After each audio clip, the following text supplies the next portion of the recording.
Tawag dito. Just cause. No, just cause, no? Very important. Tandaan nyo sa just cause, ang laging tinatanong dyan, ito, serious misconduct. Gas-gas na gas-gas yan, guys. Halos every year na tinanong ang just cause, serious misconduct. Why? Diyan naman usually nagkakaroon ng tanggalan ng empleyado talaga eh. Di ba? Papahihirapin natin. In real life, hindi naman ang dahilan pa tinatanggal ang empleyado eh. Di ba? Ano pa isa? Na usual tinatanong dito. Okay. Yung abandonment. Abandonment of work. Etong abandonment, pasok po ito sa analogous cost. Analogous cost. Cost, naging, naging business cost. Analogous cost. Yan. Yan ang usually mga natatanong dito. Okay?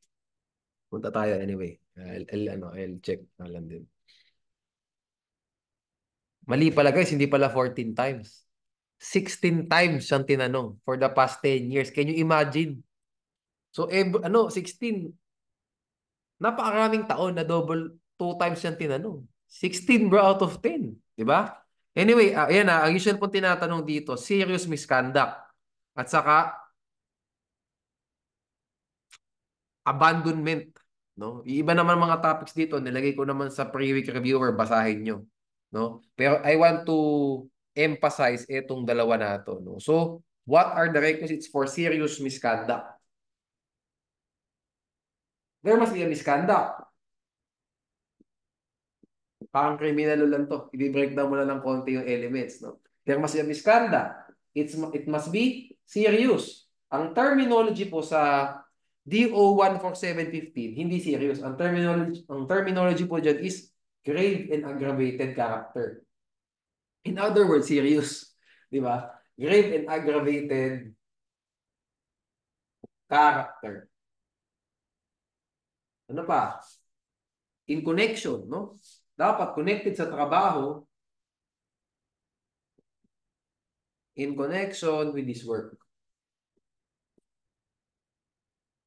Yung misconduct na ginawa. And lastly, it must render him unfit to continue his work. Okay, alam niyo naman na yung mga examples dyan sa what is ano pala? Alam niyo naman yung mga examples dyan sa viewer natin, no? Naglagay tayo dyan, may bar exam case, may bar exam case, may bar exam question, may chairs case, no? May other cases, no? Naglagay po tayo dito marami actually. Ilang ba examples ko nilagay dito? 1, 2, 3, 4, 5. 5 examples. Ganyan ako serious talaga ako sa topic na to kasi malamang matatanong eh. Kasi even if I recall, pati ata nung time ko sa bar, nung time ko sa bar, tinanong din kami sa Just Cause eh. No? So talagang kailangan pag-effortan natin to. No? So, ano ba ibig... So, saan po normally um nagkakaroon ng tanong dyan sa 4 elements na to? Siyempre, hindi sa misconduct.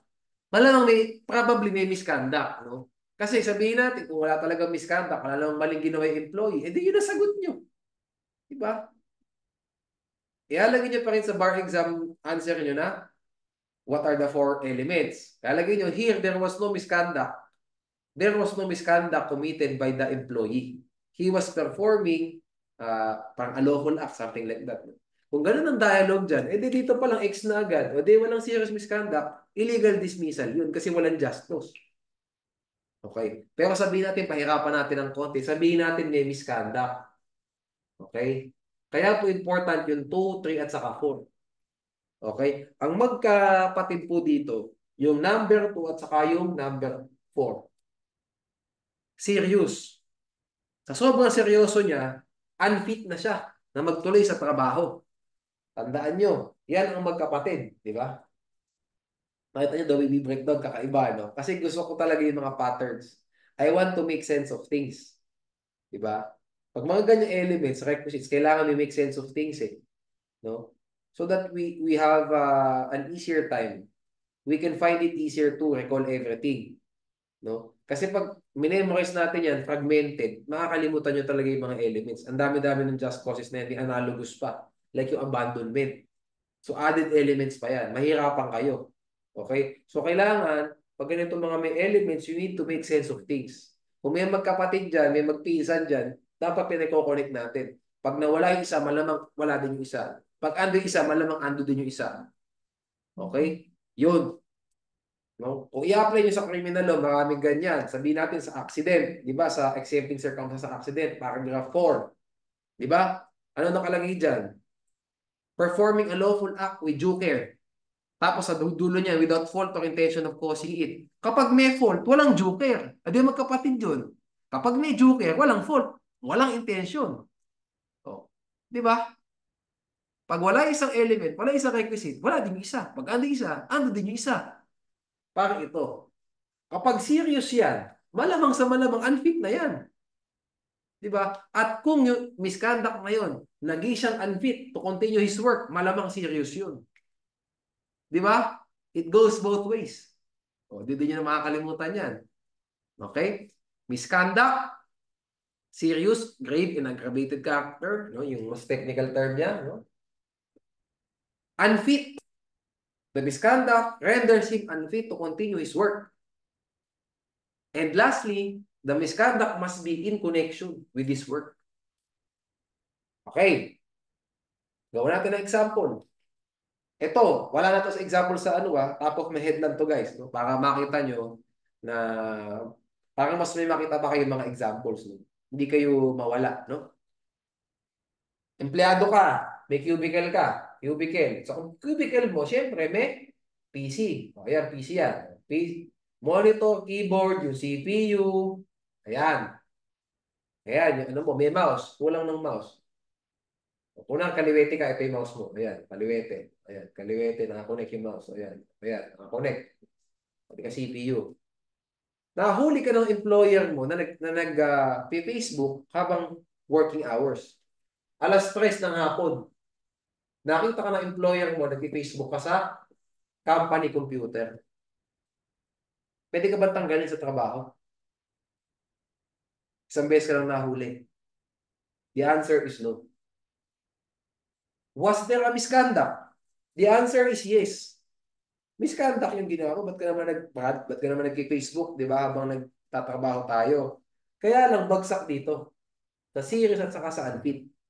Was the misconduct in connection with your work? Yes. Ginamit mo yung company computer eh. But the misconduct was not serious. It did not render you unfit to continue your job. So dapat hindi po dismissal. Hindi dapat dismissal ang penalty mo. That is not a just cause to terminate you. Ano ang dapat ginawa sa'yo? Possibly suspension. Suspended ka without pay.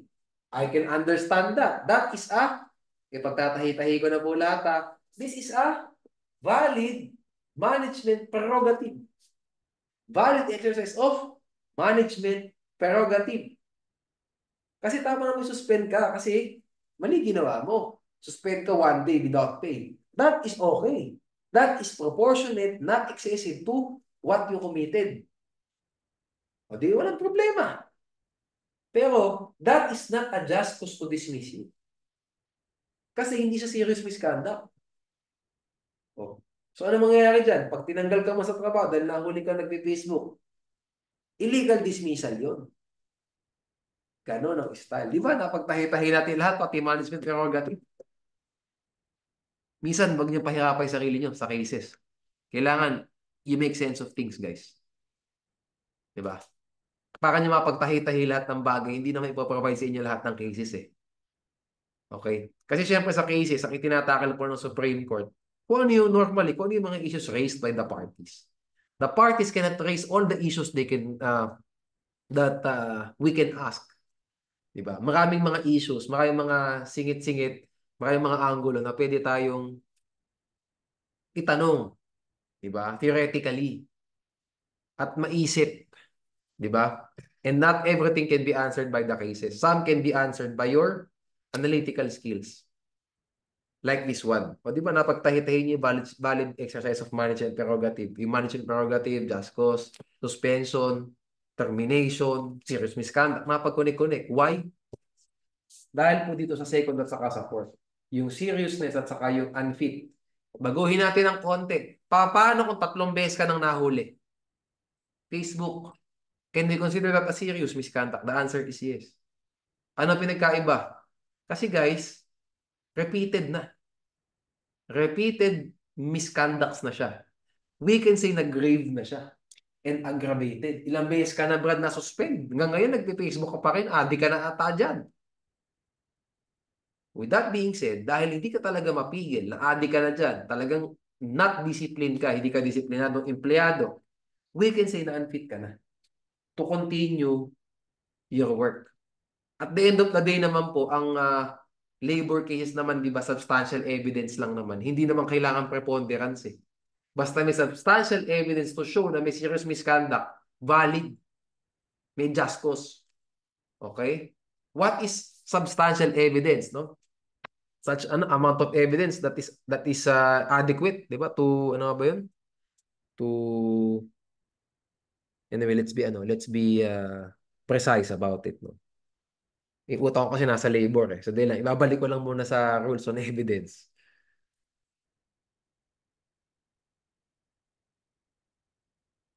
Ayan.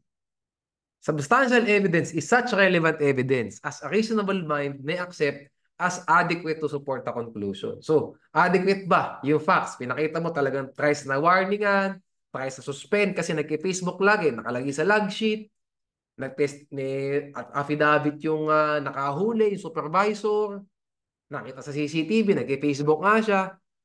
Okay, this can be considered as relevant evidence that a reasonable mind makes sense, no? It is adequate to support the conclusion that we must terminate your services.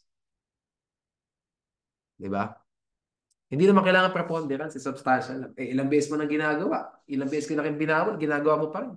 Serious misconduct na siya. Ano ang pinagkaiba ng una kong example sa pangalawa? The amount of times. Di ba?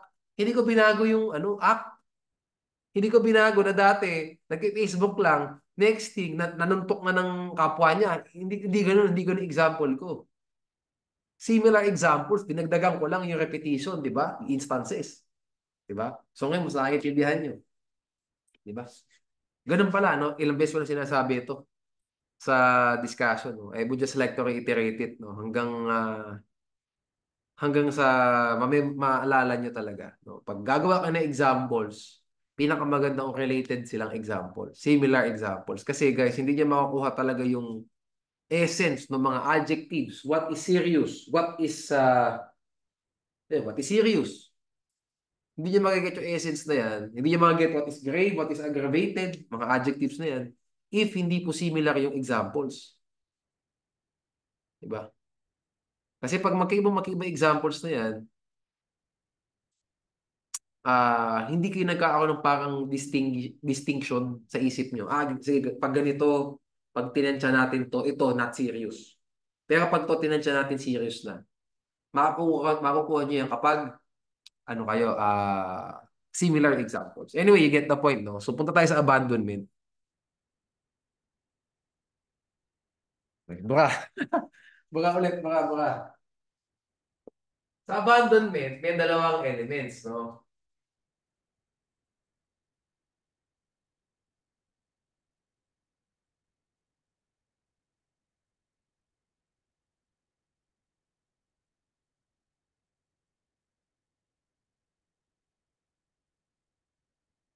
Okay.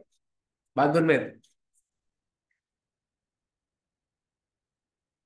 Analogous ito sa gross and habitual neglect. Pero nakakatuwa, mas tinatanong yung abandonment kumpara sa gross and habitual neglect. Di ba? Why? Kasi mas madalas po nangyayari in real life. No? Gana po kadalas yung empleyado bigla na lang nawawala. Mas madalas yan. Di ba? One day bigla lang di papasok ng opisina. Mas madalas yan kumpara sa gross and habitual neglect. Okay? Mas madalas po nako-call out yung mga nag-aabandona ng trabaho kumpara sa neglectful sa trabaho. Kasi mas apparent yung abandonment. Hindi ka nag-time in. You get the point? Okay, let's go to abandonment. So, two elements, no? First, fail to report to work without justifiable cause or reason, no? Without valid or justifiable reason. Last is clear intention to sever the employment. And this intention was clearly manifested by an overt act.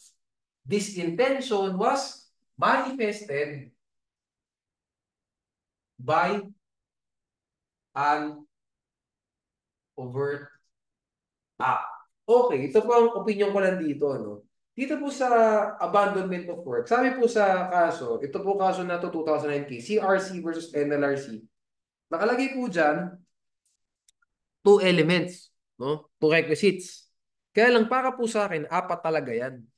There are four requisites para magkaroon ng abandonment. The first one is failure to report to work.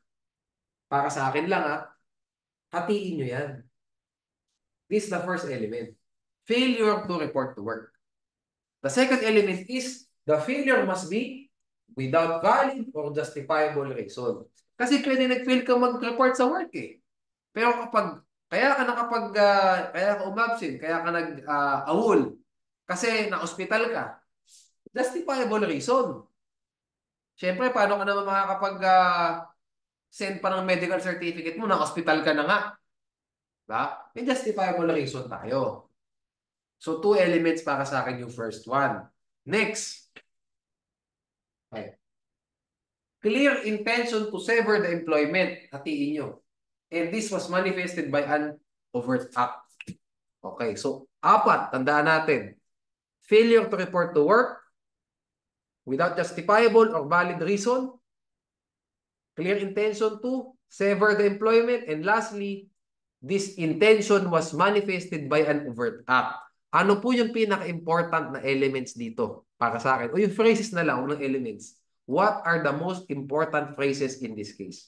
Ito po, bibilugan ko manifested by an overt act at saka yung without valid or justifiable reason. These are the most important phrases. Ulitin natin, paano kung absent? Na-hospital pala. No? Na-hospital pala, na-hospital yung anak, na-hospital yung asawa. Di ba? You get the point. No, kaya hindi siya nakapag-text, hindi siya nakapag-send ng message sa app kung bakit siya absent. Pero justifiable yung reason, hindi mo siya pwedeng tanggalin. That is not a just cause to terminate the services of the employee. Okay. Next. Hindi mo na makikita clear intention to sever. Agad-agad. No? You will just infer that. You do not see that normally, wala naman magte-text sa inyo na empleyado na ayoko na talagang bumalik. Wala namang ganun eh. Di ba? That is an overt act, no? At express yung overt act na yon, di ba? Express. Tinabi niya talaga sa text. Di gets, no? Abandonment, no problem. Just cause. Pero normally, pag tinanong kayo sa bar, pahihirapan kayo. Siyempre. Walang ganun text. So, kailangan, tingnan niyo yung overt acts niya. You will infer the intention to sever the employment from his overt acts. You will infer that. Ano ba yung ginawa ng empleyado that we can say na inabandon na niya yung trabaho niya ngayon. So, kung natin example sa first element, sabihin natin dito may justifiable reason naman. Ba't siya umabsent? Eh di bagsak na agad dito, walang abandonment. Diba? Eh paano pagpasado rito? Umabsent lang talaga kasi tinatamad. Tinatamad lang siya sa araw na yon. Tinatamad ako nung araw na to. Hindi ako nag-text. Umabsent lang ako. Is that abandonment of his job? The next day, pumasok siya, the answer is no. The answer is no. Okay?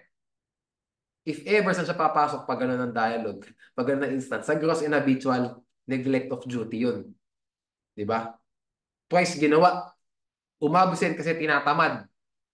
Just cause point to terminate. Naipasok ko na kayo pala. Hindi ko naman dapat planong itakil yung gross and habitual neglect of duty. Sabihin natin, tatlo lang elements yan eh. Gross, habitual, neglect. Yun lang ang tatlong elements niyan. Oh. Gross ba yun? Bigla kang umabsent na walang pasabi. Wala din dahilan. Yes. Ginawa mo 2 beses, habitual. Diba? Habit na eh. Oh. Tapos yung, depende pala. Gano'n ba kadalas yung 2 beses na yun? Baka naman sa isang buwan, twice ginawa. Ay, pwede natin sabihin yan. Nag-gross and habitual yan. Pero paano pag twice ginawa, isang taon naman? Pwedeng hindi po. No? Case-to-case basis ulit yung habitual. Gross is easy. Nag-tangent na ako kasi itakalan natin ko kasi habitual. Neglect of duty. Yung gross talaga yan, di ba? Ba't ka naman absent na walang pasabi at walang dahilan? Tamad ka lang. Di ba? That's gross. Ang problem po dyan sa gross and habitual, sa habitual. So natin malalaman yung frequency kasi ng pagiging neglectful sa trabaho. Kailan ginawa? Kung twice ginawa, pwedeng yung twice na yon just cause, pwedeng yung twice na yon hindi siya just cause. Like halimbawa, twice nga pero in 1 year naman. January at saka December ginawa. Hindi. Gross neglect siya but not habitual. So hindi pa siya just cause.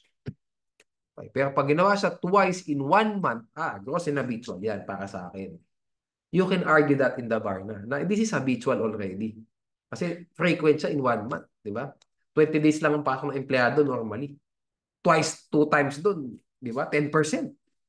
10% of the job, di ba? 2 times out of 20 days. Hindi mo pinasukan without reason. That is gross and habitual neglect of duty. Anyway, balik tayo sa abandonment. Pag gano'n, uma-absent lang kasi tinatamad, hindi mo pwede sabing abandonment. Why? Kasi even if he failed to report to work without valid or justifiable reason, wala po siyang intention to sever the employment manifested by an overt act. Kasi based on his overt acts, gusto pa niya bumalik sa trabaho kasi the next day bumalik siya. Where is the intention to sever? None. Meron lang siyang neglect but not abandonment. O paano sabihin natin? Ganito, next example. Kaya pala umabsent, naghahanap ng ibang trabaho. Yan, maganda. Di ba, nakita niyo yung example ko? Ano lang, di ba, similar lang lagi. Isang istorya, dinadagdagan ko lang.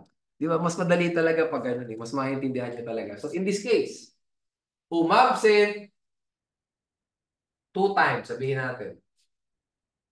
Nalaman ng employer, kaya siya umabsent, may job interview sa kalaban. Kasi mas malakas daw ang bayad doon. Coffee shop ulit. Nasa coffee shop A siya ngayon. Ang bayad sa coffee shop B, mas malaki.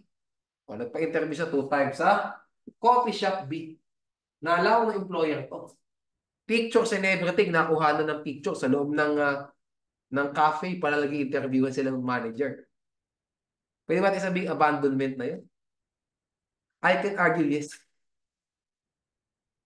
Okay, I can argue pwede na natin sabihin. Kasi by your overt acts, you're already intending to terminate your employment with the first one. Nag-entertain ka ng ibang tao eh. Okay, dalawang interviews pala to. So, coffee shop B at saka coffee shop C. Hindi naman pwede interviewin kasi siguro pag nag-interview, mas maraming possible employers. So, coffee shop B, coffee shop C, nakita siya pareho. Interview. Ito. Can you say na abandonment? Pwede, no? Pwede natin sabihin abandonment na yan. Kasi you're already intending to abandon. You're already intending to sever your relationship with coffee shop A. Kasi di ba, nag-interview ka na sa ibang mga kalabang companies. Coffee shop B, coffee shop C, you get the point. Manifested ba yun? Overtax. Okay? Ang usual example po pala sa abandonment of work, yung halimbawa, sige, nag-awol, walang reason, umuwi sa probinsya. Tapos kung nalaman niya sa supervisor niya na tinanggal siya sa trabaho, nag-file siya agad ng illegal dismissal case. 5 days after the notification that he was already terminated from his received from his supervisor, nag-file siya ng illegal dismissal case against the employer. Was there an abandonment? None. Because the filing of the illegal dismissal immediately after the notification of dismissal, notice of termination, that clearly shows that he had no intention to sever the employment. No intention. If he intended to sever that employment, hindi siya dapat magka-file ng illegal dismissal case. You get the point. Yan po ang normal na makikita nyo sa bar questions. Okay? Because of that. No? Pag nag-file, tandaan nyo na, be warned. Pag sinabi, pagkatapos makareceive ng notice of termination, nag-file agad ng kaso for illegal dismissal, walang abandonment. Tandaan nyo yan.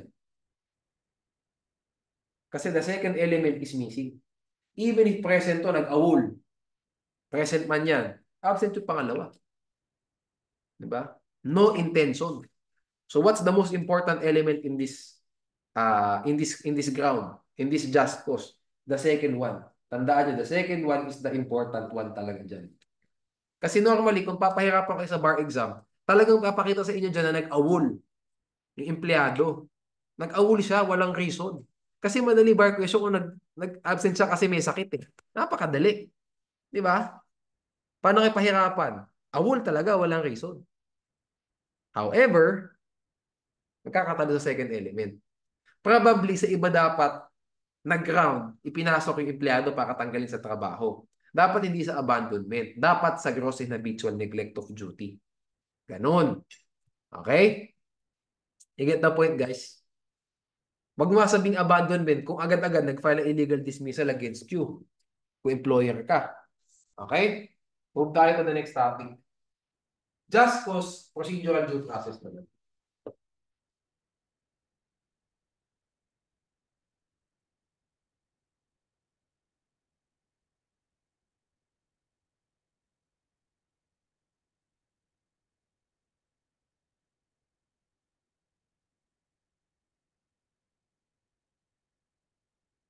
By the way, ito palang procedural due process, no? Paano siya normally natatanong sa bar? Two ways, no? Pwede kayong tanongin na explain. Basically, hindi po siya hypo, no? Ano lang, bibigyan kayo ng time to explain, no? Sa bar exam. Pag-explain sa inyo, how is procedural due process accorded for just cause? Ganun ang tanong, no? How is procedural due process accorded, no? For just causes and authorized causes. Ganun ibang mga tanong sa bar question. Pwede rin kayong tanongin na high po. Walang notice, walang opportunity to be heard. No? Pwedeng ganun din. No? Either way, pwede kayong tanongin. So, paano ba ang just cause for procedural due process for just cause? After nito, mag-aano tayo? Authorized cause. Pero ang prediction ko po sa bar, no? Ito, fearless forecast ko lang. Kung matatanong kayo sa bar exam, likely sa just cause. Kasi mas madalas siya natatanong talaga eh. No? Kung tatanungin sa bar exam, ang opinion ko na lang to, no? Pero basahin niyo pa rin both, syempre. Just cause yan at saka procedural due process. Kung matatanong man kayo on this article, on these articles, no? Yun. Kasi yun din po kasi mga chairs cases ni Justice Lopez. Karamihan, ano eh, sa ano siya, just cause siya. Serious misconduct talaga. Among others. Sa authorized cause, I'm gonna check ko tong reviewer natin. No?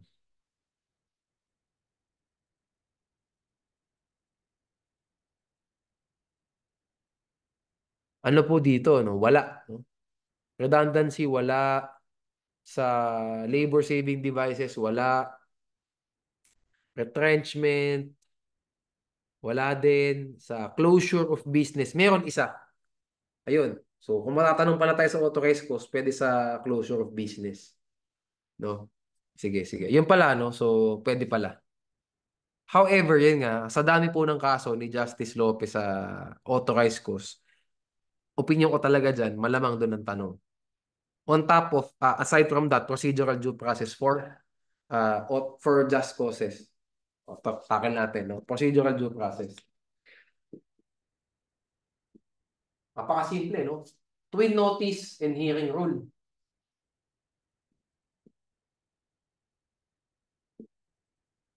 O, ano yung first notice? The first notice must specify the ground.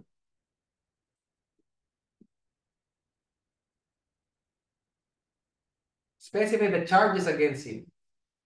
And informing him of his opportunity to be heard.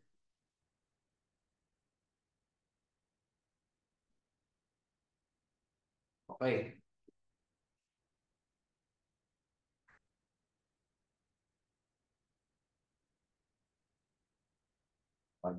Informing him of his opportunity to be heard. So, bibigyan siya ng deadline kung kailan siya pwedeng hear. No? O ngayon, sa hearing tayo. Pre-notice, di ba? First notice, hearing. Hearing. The hearing does not have to be trial type. No? Oral hearing, no, is not uh, required by law. Okay? Ample opportunity to be heard in DO 14715. Ample opportunity to be heard means any meaningful opportunity, whether verbal or written, given to the employee to answer the charges against him and to submit evidence in support of his in his defense, no? Whether in a hearing, conference, or some other fair, just, and reasonable way. Okay. A formal hearing becomes mandatory only when requested by the employee in writing or substantial evidentiary dispute exists or a company rule or practice requires it or when similar circumstances justify it. So, four circumstances. Requested, substantial evidentiary disputes, no? Company rule or practice, similar circumstances. Four. Kung wala doon, pwede ang so, hearing can be written or oral. Verb, written or oral. Written or verbal. Okay. Then, second notice. Informing him of the decision to terminate him. And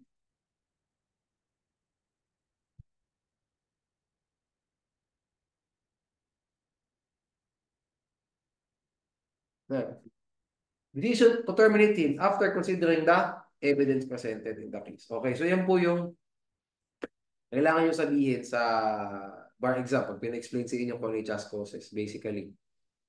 Ito lang, in short, no? Tandaan nyo itong mga key, ano na to, key principles. First notice, you specify the ground charges against the employee. Giving him or informing him of his opportunity to be heard. Okay. Hearing. The hearing can be verbal or written. No? A formal hearing or conference must be conducted in four instances. Ulitin natin, requested in writing by the employee. Substantial evidentiary dispute exists. Company rule or practice, similar circumstances justify it. Yan, maganda sagutan yan. And lastly, the second notice, written notice, must be served to the employee informing him that after hearing or after opportunity to be heard and considering the evidence presented, the employer grounds have been established to justify his dismissal from service. Okay? Something like that. Kailangan mo-comply lahat to. Otherwise, procedural due process will be violated. Okay. Dahil natakal na natin to, i-discuss natin yung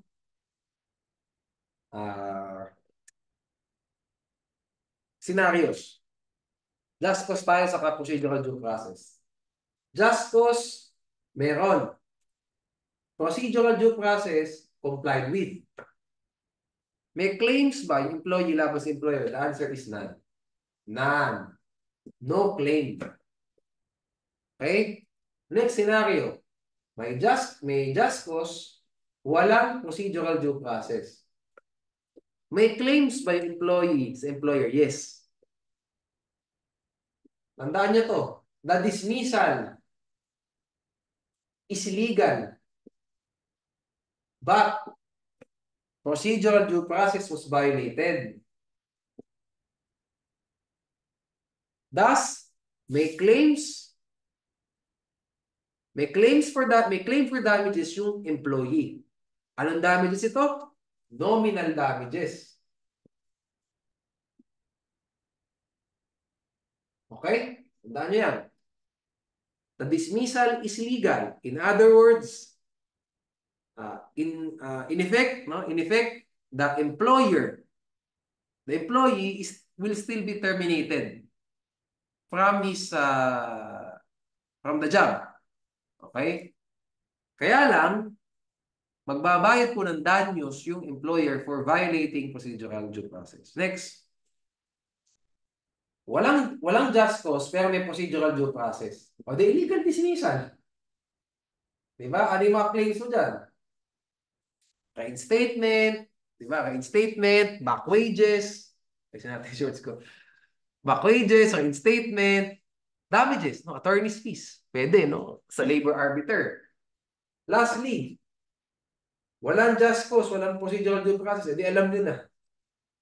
Illegal dismissal din. Diba? O attorney, in all of these scenarios, saan ipa-file ang kaso? Tangent na lang natin. Labor arbiter lahat. Okay? Never pong RTC. Unless inter-corporate dispute. Okay, tanong. Sabihin natin, attorney, ang claim po ng empleyado, puro damages lang. Wala pong reinstatement, kasi sabihin natin, may just cause. Violated ang procedural due process. So, wala kang reinstatement. Wala kang back wages. Wala. Ang claim lang ng tao, ng empleyado, nominal damages. Where will you file the case? Labor arbiter. Tandaan nyo ha, the labor arbiter has exclusive original jurisdiction for damages. Claims for damages, whether actual, moral, exemplary, attorney's fees, nominal damages, filed by the employee against the employer. Okay? Okay. Sige, move tayo.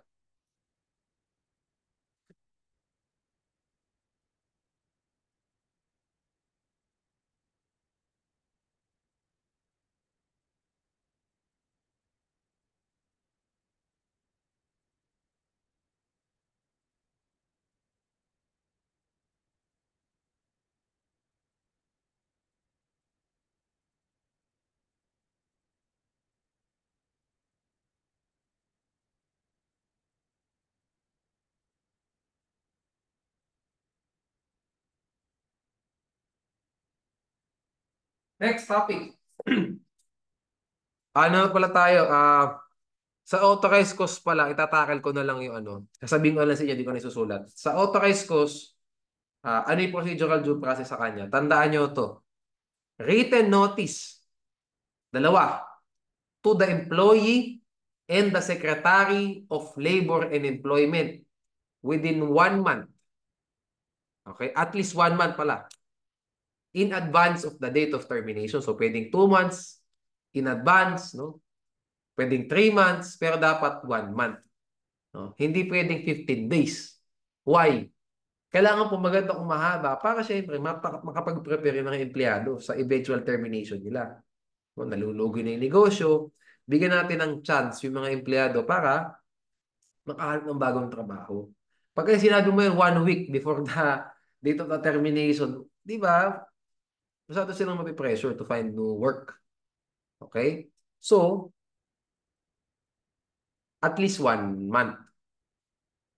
Can be more, but cannot be less. Otherwise, procedural due process will be violated.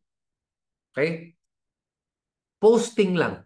Ipinost lang po, sabihin natin, nasa ano siya, pabrika, no, o manufacturing company. Ipinost lang po, pinaskill yung written notice sa pabrika. Marami, 100. 100 yung posters na ginawa. Pinalibutan yung mga pader ng pabrika. Is that compliant? No? With Article 283 of the Labor Code, the answer is no. That is a violation. Dapat service of written notice to each employee na matatanggal sa trabaho. Okay? And on top of that, syempre, bibigyan mo yung written notice sa Secretary of Labor. Okay? Sige. O ganun, same thing din, no? Pag may authorized cause, walang procedural due process, nominal damages. Okay? Sige. Basahin na lang din yung further breakdown ko dito sa ano. No? sa, anong tawag dito? Sa reviewer. Okay? O ngayon, separation pay. Yan ang next kong topic. Itatakal ko na rin dito. After nito, see, ano na lang, tumalo na tayo sa ibang mga topics after this one. Separation pay.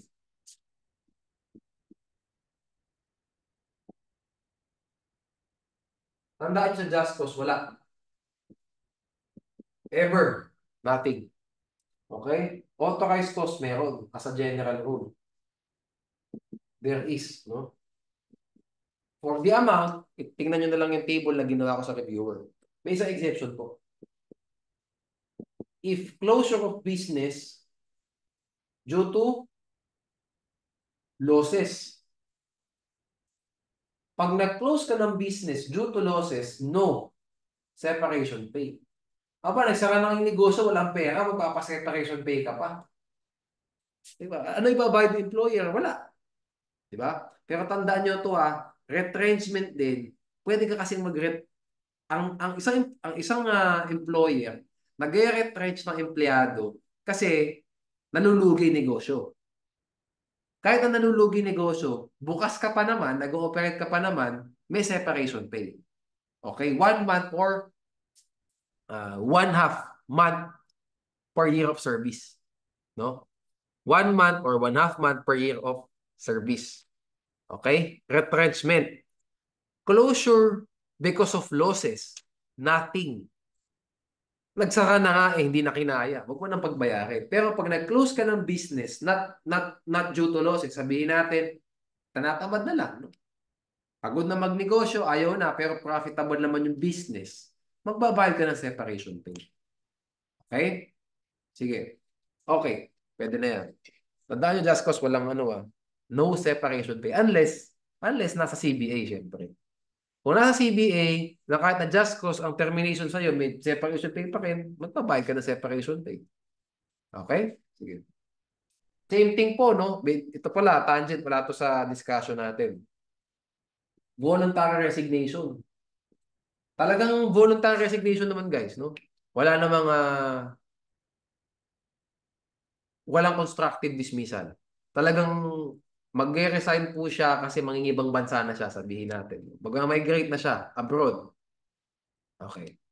No separation pay as a general rule. Unless the CBA provides otherwise. Pag sinabi ng CBA, sige, kahit nag-voluntary resignation ka, kung nakaabot ka ng 5 years in the job, sabihin natin, may separation pay ka sa amin. Bibigyan mo. Otherwise, breach ka ng CBA.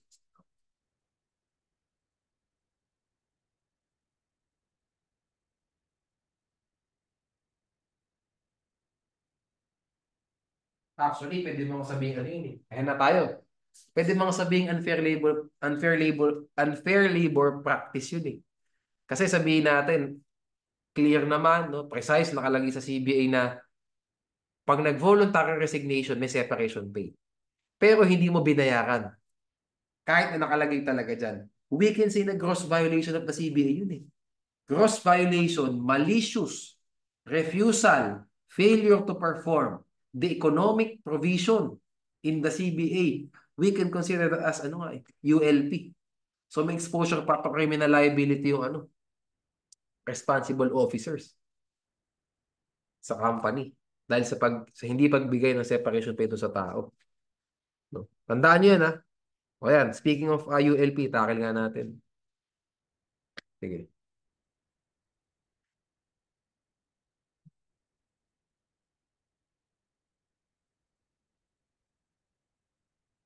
Sa ULP, marami yan, di ba? May yellow dog, may mga ganun dyan eh.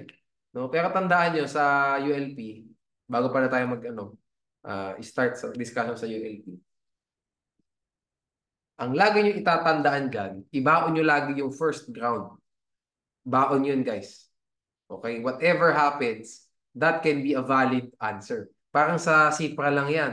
Yung unlawful, deceitful, immoral, and ano pa isa kong kulang? Dishonest conduct. Di ba? You did conduct.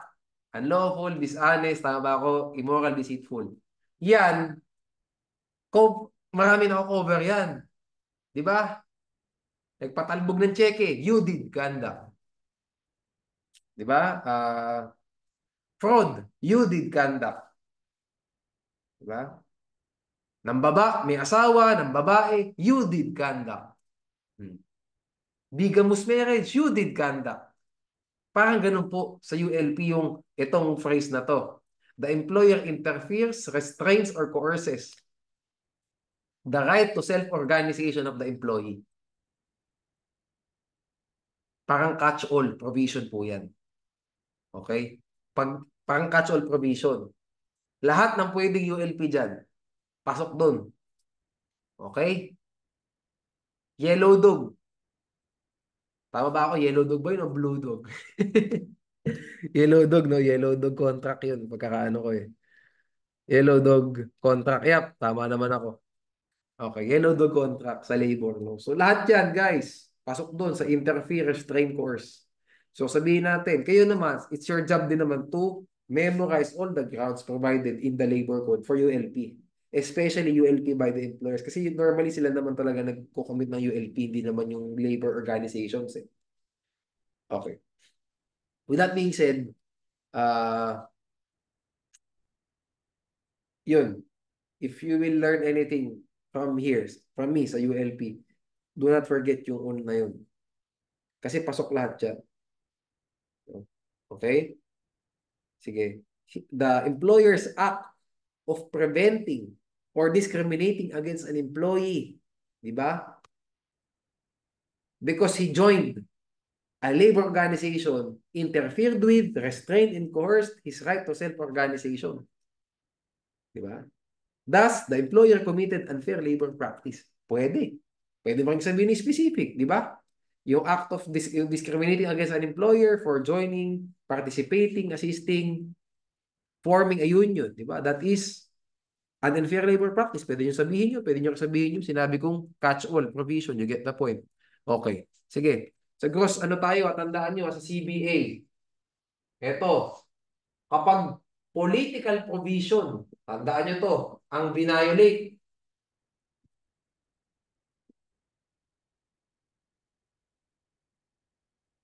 never. Gross violation, sabihin natin. Gross violation. Hindi po ULP yan. Okay? Magkakaroon ng ULP kapag economic ang binayolate, kapatid. O what is gross violation? No? Malicious and or flagrant pala. Sabi ko kayo na failure. Flagrant and or malicious refusal to comply with the economic provisions of the CBA. Tandaan nyo, economic. Ano ba economic? E di yung ano? Benefits. Wages. No, kaya, no? Allowances. Like yung sinabi ko nga sa inyo, yung separation pay ng empleyado na nag-voluntary resignation, hindi binigay. Kahit na nakalagay naman sa CBA na dapat bigyan kahit na nag-voluntary resignation. Economic provision, malicious refusal yun. Nakalagay dyan eh. Diba? Pero pag political provision ng violate ng employer, hindi po sa ULP. Ano yung mga example ng political provision? Basically, yung mga provisions between, no? Provisions governing the relationship between the employer and the SEBA. SEBA is the sole and exclusive bargaining agent. Sa yung nakipag-usap sa employer para magkaroon ng CBA. Okay. Yan po yung mga political provisions. Okay? Provisions governing the relationship between the SEBA and the employer. Ano po example? Yung obligation to check off the wages, no, of the employees for union dues. Diba? May ganyan po kasi diba i-check off na. In other words, iaawas mo na. Diba? Before the employee can receive his wages, the union dues will be deducted from the wages. Para siyang withholding, diba? I-withhold na po ng employer yung union dues, ipapasa sa SEBA. Diba? Or kapag hindi man siya member ng SEBA, agency fees. Diba? If the employee is receiving the benefits, no, of the CBA, he must pay if the employee who is not a member of the SEBA receives, no, the benefits under the CBA, he must pay agency fees to the SEBA. Check off po yan. Okay, checking off ang tawag dyan. No? So, sabihin natin, the employer failed to check off. Ibinigay lahat ng pera after itanggalin yung SSS, PhilHealth, ano ba, Pag-ibig, at saka yung tax. O, kung taxable man yung kita. After iawas yun, ibinigay na yung pera dun sa employee.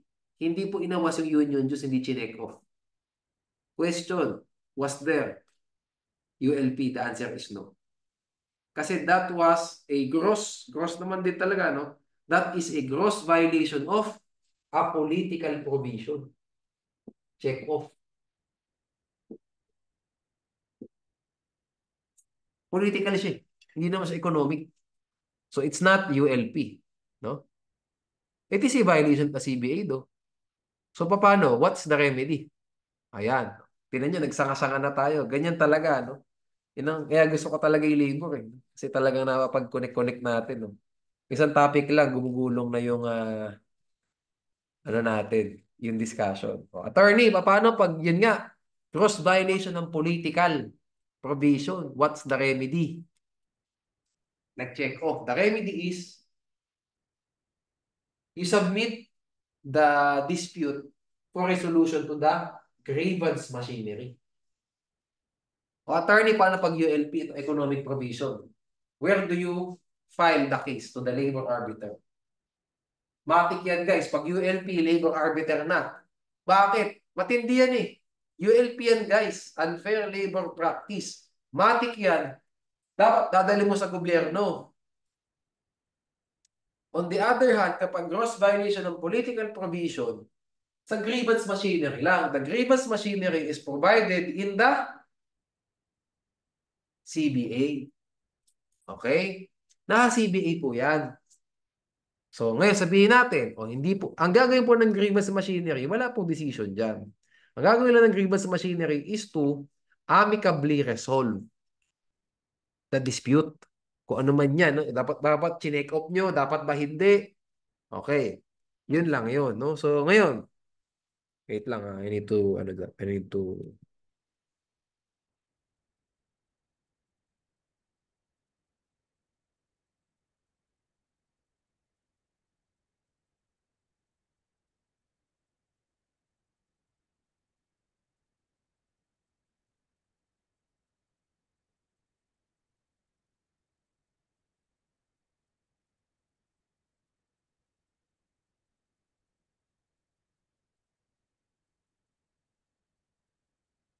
ang hinahanap ko rito sa notes ko, no? Hindi ko lang kasi nilagay sa reviewer. What if hindi na-resolve ng grievance machinery? Where do we file the case, no? Kasi alam naman natin, pag labor arbiter, sa may papile yung kaso, pag hindi mo gusto yung decision ng labor arbiter, sa NLRC, di ba? Di ba? Anyway, I need to check this, no? So,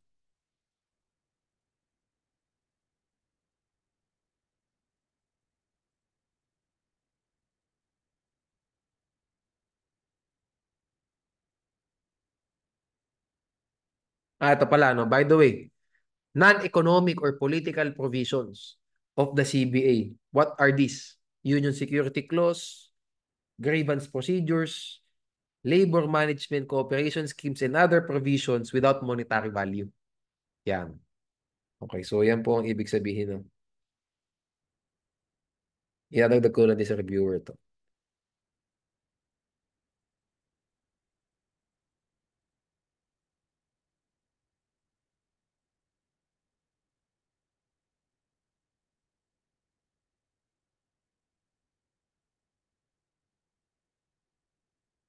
Eighty-seven pages po pala ano natin.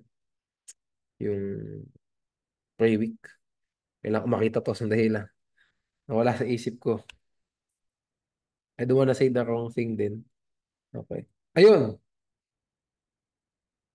Voluntary arbitrator ang next. Okay? So after po na hindi ma-resolve ng grievance machinery, yung dispute about the violation of the political provision o non-economic provision, voluntary arbitrator pagkatapos. Okay. Yun. So, ayan pala. Tangent na rin. Ano ba yung jurisdiction? What can a voluntary arbitrator hear? So, resolve. Ano ang kaya niyang i-hear? Try. Ano ang kaya i-hear ng voluntary arbitrator? Tandaan niyo to. Upon the agreement of the parties, ng employer sa kan employee, the voluntary arbitrator can resolve all labor disputes. Kapag may agreement ng ah pag may agreement ng parties, lahat ng types of labor disputes, strikes, lockouts, lahat, no? Sige. Other than that, yan po, no? If there was violation of the CBA, that does not involve the economic provision. Sabihin natin, let's make it more precise. May jurisdiction po ang voluntary arbitrator if nagkaroon ng violation of the CBA. Okay. Anong type of violation ito? Para maging voluntary arbitrator, dapat unang-una, non-economic yan. Okay? At kung economic yan, dapat hindi gross. Okay? So, dalawa, no? Sorry for making it complicated, no? Violation of the CBA, voluntary arbitrator. In general, gross violation of the economic provision of the CBA, labor arbiter. Iyon. O sige, get the point, no? For all violations of the CBA, voluntary arbitrator later on. However, as exception, if gross violation of the economic provision of the CBA, labor arbiter tayo kasi ULP na siya. Okay? Sige.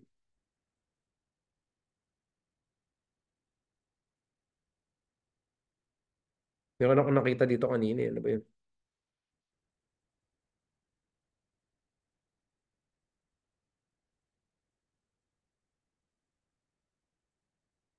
Yeah, tama ako. Voluntary arbitrator nga. That's good. At saka pala ano, no? Last pala, may isa pang ano ang voluntary arbitrator. Wage distortion issues arising from the application of wage orders in organized establishments. Pag sinabi mo kasi organized establishment, may SEBA. Okay? So, magkaroon ng wage distortion, no? May issue. Ipa-file natin ang kaso sa grievance machinery din. Pag hindi na-resolve, voluntary arbitrator. Okay. Attorney, paano pag unorganized establishment sa wage distortion issues? Labor arbiter. Okay? If my memory serves me right again. Tama ako. Okay. Wage distortion disputes in unorganized. No SEBA. Okay. Establishments not voluntarily settled by the parties with the NCMB. National Conciliation and Mediation Board. Pag hindi po na-settle doon, labor arbiter. O ngayon, on the other hand, pag organize ang establishment, grievance machinery muna. Pag hindi na-settle yung wage distortion issue doon, voluntary arbitrator. Okay, we're good there. Ano pa ba? Topic na nakita ko pwede itakil dito. ULP, SEBA, okay. Election of SEBA tayo, guys. Ito, mas gusto nyo to. Medyo mahirap to, no? Sige.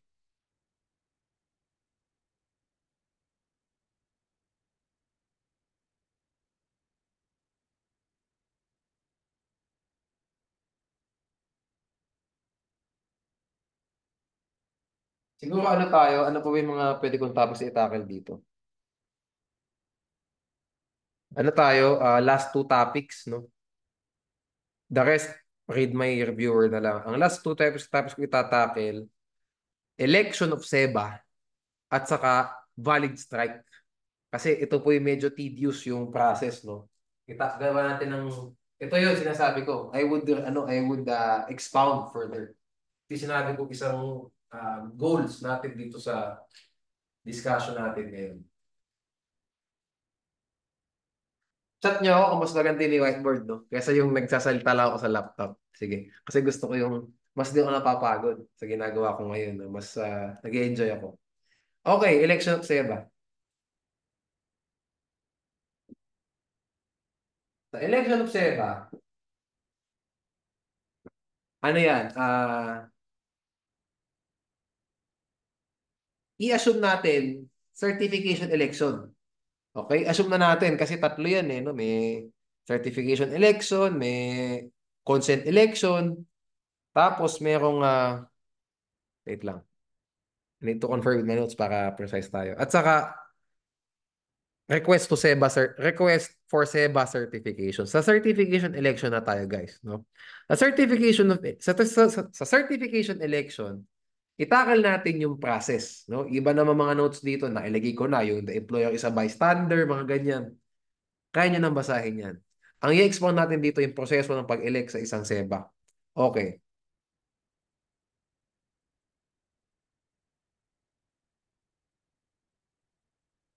Okay. So, ito ang kailangan nating tingnan, no? May 5 questions akong ibibigay sa inyo. Huwag kayong malilito, ha? 6. Well, 5 lang. Ipapasok na lang isa dun sa isa. No? 5 questions ang kailangan nating makita rito.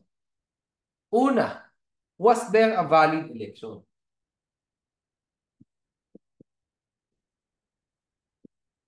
Yan.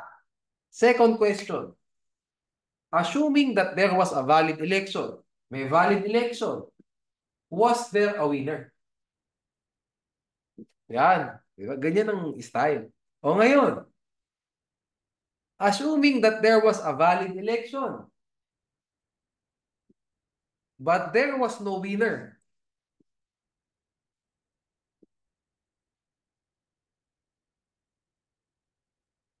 should a runoff election be conducted?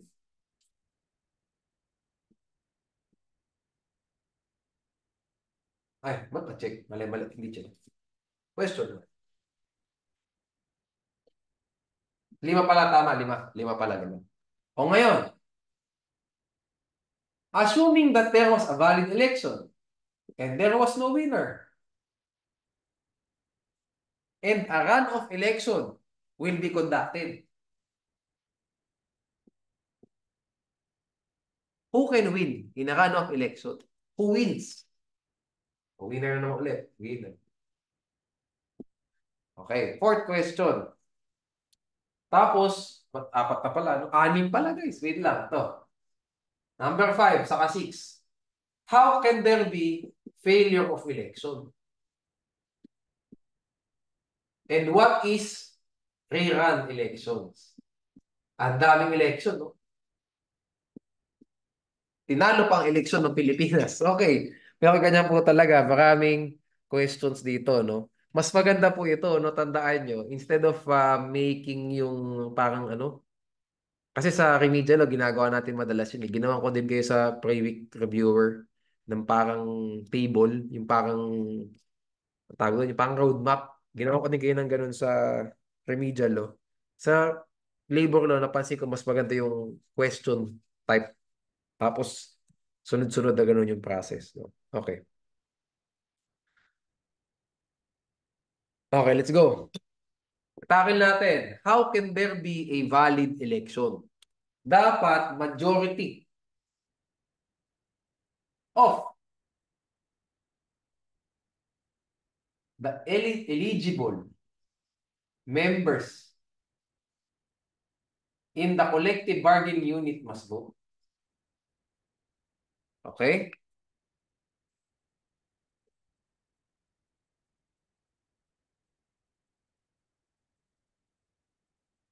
So in this case po, no, how can there be a valid election? Titingnan natin who are the eligible members. Okay? Who are the eligible members? Ubusan tayo. Dito lang tayo sa baba. Who are the eligible members? Eligible members of the collective bargaining unit. Tandaan nyo dapat, 3 months before the election, 3 months before the pala election, before the filing of the petition, member na sila ng bargaining unit na yon. Okay. Sabihin natin, rank and file employee sila before, naging silang supervisory. Kailan ba sila naging supervisory employee? Kailan? 2 months before the filing of the petition or 3 months before the filing of the petition for certification election. Kung 3 months yan, they can vote. Diba? Eligible sila to vote in the certification election. Kung 2 months, kung 1 month, hindi po pwede. So, hindi po sila kasali sa bilang. Sabihin natin, there were 1,000 eligible members. Ilan po ang kailangang boto para magkaroon ng valid election? 501. 500, hindi. 499, hindi. No? Ang tawag po doon, failure of election. Ayan, nakipasok natin agad. Natakil na natin yung first at saka yung fifth question. Okay? If from the 1,000 eligible members, no, of the bargaining unit, 501 people, 501 members voted, there was a valid election. What is considered as a vote? Nagbigay ng balota pero blanco. Blank. Valid ba yun? Is that a vote? The answer is yes. Ang ibig po sabihin nun, wala siyang gustong choice. Pag blanco, balota, ibinigay, boto yun. Wala akong gusto. Abstain ang boto ko. Wala akong gusto. That is a vote. Counted po siya to determine if there was a valid election or not. Okay?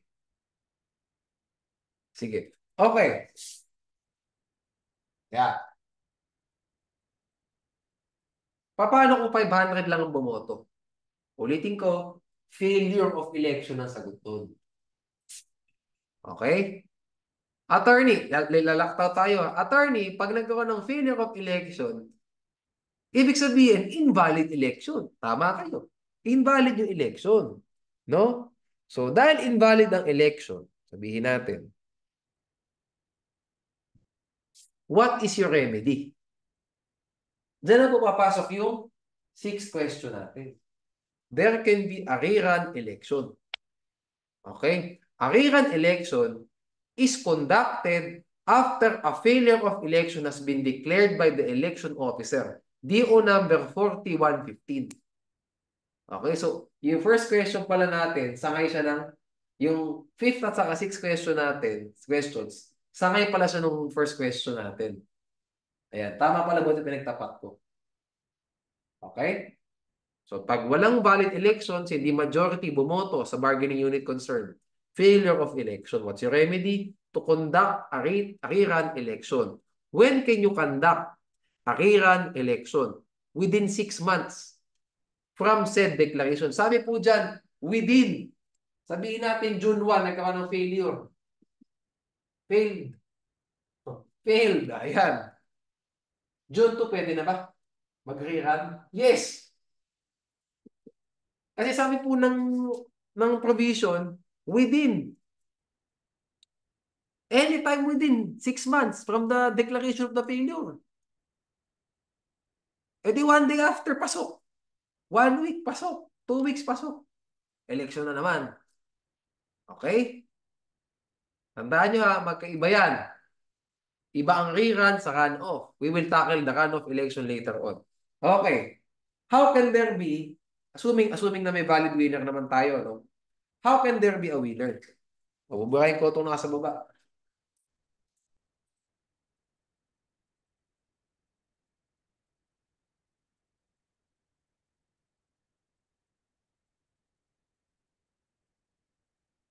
There can be a winner, no, in the election, winner, if one choice, isang choice, obtained majority of the valid votes cast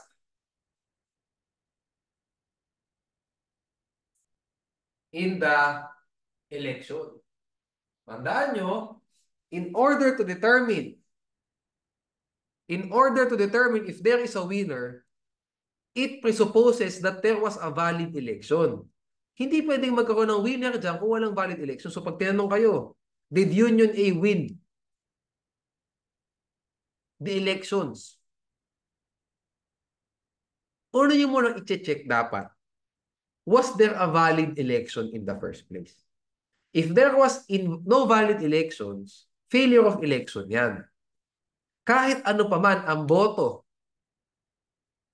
ni Union A, invalid po election. So there can be no winner. O so ngayon, so ibig ko sabihin dyan, step by step yan. Kaya nga ganyan ang ginawa ko, di ba? Parang pahaba ng pahaba yung process. O sabihin natin, may valid election. Titingnan na natin ngayon kung may nanalo sa eleksyon. Okay. May nanalo. Ito, para natin ma-determine pala kung paano magkakaroon ng panalo. One choice, obtained majority, at least. Siyempre, pwedeng more than, di ba? Pero sa majority na lang tayo, no? Majority of the valid votes cast in the election. Gusto ko munang itakel, what is the meaning of valid votes cast? Tandaan nyo to, nasa ano to? Nasa rules din to, no? A blank ballot is a valid vote. Ibig sabihin, wala siyang gusto. That is a valid vote. Ano po yung mga invalid votes cast? Kapag spoiled ang ballot. Panis. Panis yung balota. Paano po magiging spoiled? Punit. Torn. Defaced. Basically, binaboy. No? Pero tatandaan nyo ha. Tandaan nyo po, ang certification election, confidential po yung mga pangalan ng botante. Okay? Ulitin ko. Sa certification election po, hindi dapat malaman yung pangalan ng bumoto. So sabihin natin, Union A. Yung 100 na taong bumoto kay Union A, dapat hindi natin alam kung sino. Si Juan ba yan? Si Pedro? We should not know. Okay? If the ballot, tandaan nyo to ha, contained writings that can identify the voter, that is considered as a spoiled ballot. So, hindi po siya valid votes cast. Hindi po siya valid vote cast. Okay, may cast pa. Hindi po siya valid vote. Okay? Sabihin natin, nakalagay dyan. Juan de la Cruz, Union A, Chinecan. Sinigdan yung balota. Nilagay niya yung pangalan niya kon. That is a spoiled ballot. Okay? Remember that. Parang bar exam lang. Pag nilagay niyo yung pangalan niyo dyan, marking yan. That is considered as invalid. So, bagsak tayo sa bar exams. Diba? Disqualified na tayo. Same thing po yung balota sa certification election. Dapat hindi alam kung sino yung botante. Dapat hindi alam kung sino yung examinee. Okay? Pero tandaan nyo, kapag nagbigay lang ng sheet of paper, isinot dun. Okay? Valid vote yun. Okay? Kasi blank ballot eh. No? That's my That's my vote. I don't want any choice. Tatlo lang ang naglaban. Union A, B, C at saka no choice. Ang gusto ko si Union D. Hindi ko kayo boboto kahit sino kayo. I exercise my right. Diba?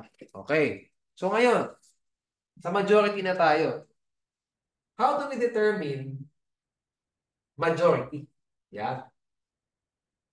Una-muna, para malaman natin kung sino yung majority, alamin natin kung sino ba yung mga choices sa isang certification election.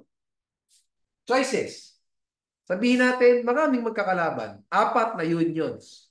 Pag 4 ang unions na magkakalaban, ibig sabihin 5 ang choices. Okay? Ulitin ko. Pag 4 na unions na magkakalaban, ibig sabihin, tandaan nyo to, 5 ang choices. A, B, C, D, and no union. Non-union is also a choice. Okay? Ibig sabihin yan, ayaw ng SEBA ng empleyado. We don't like a SEBA. We like the way things are. We like the way things are. Yeah. Kung ano man ang meron ngayon sa kumpanya natin, gusto ko na to. Okay? I don't even want Union E, Union F. I don't even want them. I want no union. That is your 5th choice. So sabihin natin, kaya po ang blank vote, valid vote siya. Why? Kasi sabihin natin, itong 5 choices, A, B, C, D, Ayan, tapos no union. Eh, ang gusto pala ng empleyado, Union E, Union F, Union G. Eh di, blank ballot ang gagawin niya.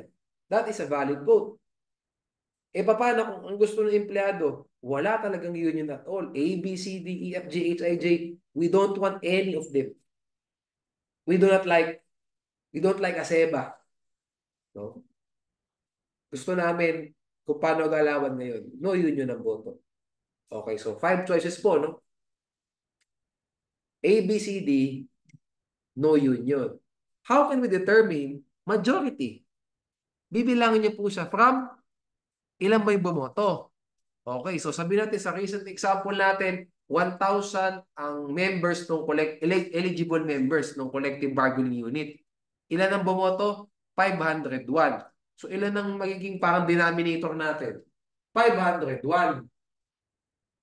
Hindi po 1,000. Okay? Hindi 1,000 kasi di naman yun ang bumoto. Kung 1,000 bumoto, di 1,000 ang denominator natin. Pero hindi nga, 501 lang ang bumoto eh. Valid election na yun, di ba? From the 501, titingnan natin kung ano ba majority. So ano po ba majority ng 501? 200, ilan ba to? Mahina tayo sa math. 251. Tama ba ako? Yes. 251 is the majority of 501 votes. Okay. Titingnan natin ngayon, from these 5 choices, A, B, C, D, and no union, kung may naka-obtain ba ng 251 valid votes. Tandaan nyo ha, valid votes. Kasi ganito yan, sabihin natin, dumuna tayo sa mas simple. Sabihin natin, 251 votes obtained by Union A. Siya ang winner. Siya ang seba. Okay? Paano ngayon kung ang na-obtain ni A is 251, pero yung 1, spoiled ballot. So sabihin natin, si B, C, D at saka si No Union, naghati siya dun sa sobra, yung 250 votes. Yung remaining 250. Naghati dito si B, C, D at saka si No Union. Sa 251, napunta lahat kay A. Ang problema, yung 1, spoiled.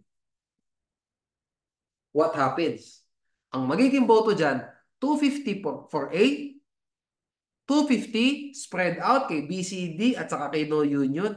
Tapos yung 1 will be disregarded. It will not be considered. Kasi the 1 is a spoiled ballot, not considered at all. Tatanggalin po natin siya from the equation. Okay? We will remove the 1 from the equation. So wala pong naging winner.